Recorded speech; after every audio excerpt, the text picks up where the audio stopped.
제3회 국무회의를 시작하겠습니다.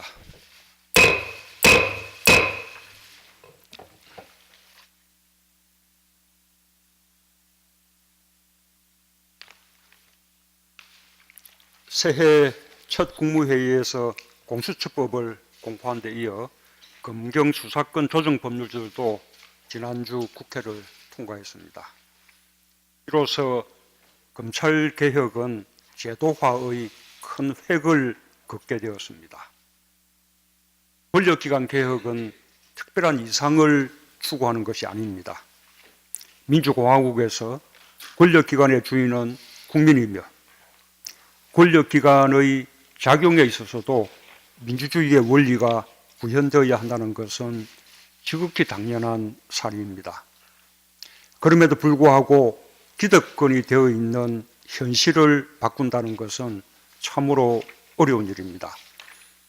공수처 설치와 검경수사권 조정은 20년 넘게 이루지 못한 오랜 개혁 과제였지만 드디어 국민의 힘으로 해낼 수 있었습니다. 국민께 머리 숙여 감사드립니다. 지금까지가 국회의 시간이었다면 정부로서는 지금부터가 중요합니다.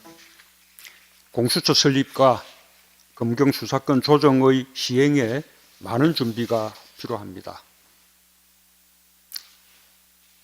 두 가지 모두 시간이 많지 않습니다. 시행에 차질이 없어야 할 뿐만 아니라 준비 과정에서부터 객관성과 정치적 중립성을 확보하는 것이 필요할 것입니다. 또한 악마는 디테일에 있다는 말처럼 세부적인 사항을 조정하는 것이 더 힘든 일이 될 수도 있습니다. 법무부와 행안부, 검찰과 경찰이 충분히 소통하고 사법제도와 관련된 일인 만큼 사법부의 의견까지 참고할 수 있도록 준비체계를 잘 갖춰주기 바랍니다. 총리께서도 직접 챙겨주시기를 부탁드리겠습니다. 검찰개혁 입법은 마쳤지만 권력기관 개혁 전체로 보면 아직 입법 과정이 남아 있습니다. 우선 검경수사권 조정과 함께 통과되었어야 할 통합경찰법입니다. 권력기관 개혁의 핵심은 견제와 균형을 통한 권력 남용의 통제이고 이 점에서 공수처 설치, 검경수사권 조정, 자치경찰제 도입과 국가수사본부 설치는 한 묶음입니다. 검찰의 직접 수사 축소에 따라 커지는 경찰의 권한도 민주적으로 분산되어야 합니다. 그런 이유로 자치경찰제를 도입하고 국가수사본부를 설치해 수사경찰과 행정경찰을 분리하면서 지자체의 자치분권을 확대하는 방안이 함께 추진되었던 것인데 법안 처리 과정에서 분리되고 말았습니다. 국정원 개혁도 입법으로 뒷받침되어야 합니다. 국정원은 이미 국내 정보 수집 부서를 전면 폐지하고 해외 대북 정보 활동에 전념하는 등 자체 개혁을 단행했지만 이를 제도화하는 법안은 아직 국회에 머물러 있습니다.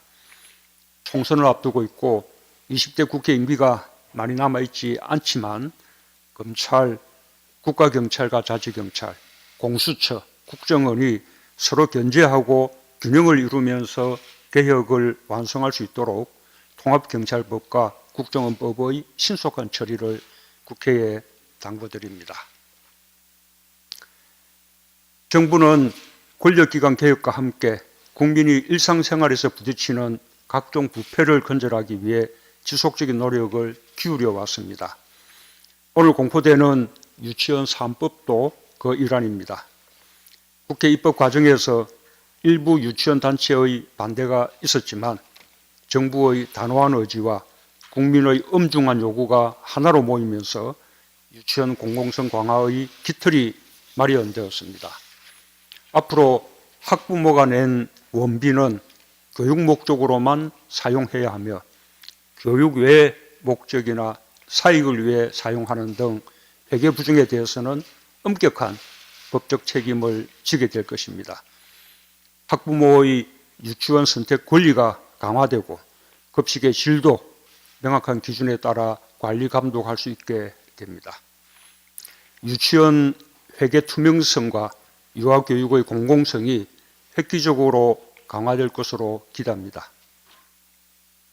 유치원 3법만으로 국민의 요구에 다 부응했다고 볼 수는 없습니다. 국공립 유치원 확대, 사립 유치원의 어려움 해소와 교사 처우 개선 등 함께 추진해온 정책들이 유아교육 현장의 변화로 이어지도록 챙겨주기 바랍니다. 아울러 유아학습권 보호와 투명한 유치권 운영을 위해 노력하는 유치원에 대해 더 많은 지원이 이루어질 수 있도록 하는 제도 개선 방안도 함께 마련해 주기 바랍니다.